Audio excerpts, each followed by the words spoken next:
Before we begin, please imagine the bell notification is on and you're subscribed to Huna Stories.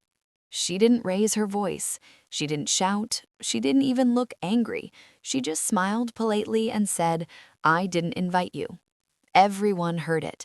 Everyone understood it. And everyone stayed seated. I was standing there in the house I built with my savings, at the table I bought after years of sacrifice, being told I didn't belong. That sentence didn't just embarrass me, it erased me. And what hurt the most was that my son was sitting right beside her, silent. This house wasn't inherited. No rich parents, no shortcuts. I worked 2 jobs for years, skipped vacations, wore the same clothes until they faded. Brick by brick, payment by payment, this house became my life's proof.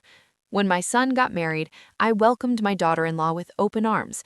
I gave them the master bedroom, I paid the bills. I told myself, this is family, this is love. I never imagined love would turn into entitlement. That evening, the house was full, relatives, friends, laughter. I had cooked since morning. My hands still smelled of spices. I walked toward the dining table, and that's when she stopped me. Calm, controlled, cold. "I didn't invite you." For a second, I thought I misheard. I looked at my son. He looked at his plate. No one spoke. That silence was louder than any insult. I felt small, invisible. People continued eating. Someone passed the bread right past me. In that moment, I realized something terrifying. They didn't see me as the owner. They didn't see me as family. They saw me as an inconvenience. I quietly turned away and walked into the kitchen. I didn't cry, not yet. Later that night, alone in my room, I finally broke. Not because of her words, but because of my son's silence. I asked myself one question: when did kindness become weakness? That's when I remembered something important, something they had all forgotten. The house wasn't transferred. No papers, no signatures. Legally, everything was still mine. I had stayed quiet to keep peace.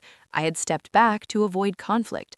But peace that requires humiliation is not peace. It's surrender. And I was done surrendering. The next morning, I didn't argue. I didn't shout. I simply placed the documents on the table. Ownership papers, utility bills, legal proof. I looked at my daughter-in-law and said calmly, "You're right, you didn't invite me, but this house invited you, and it no longer does."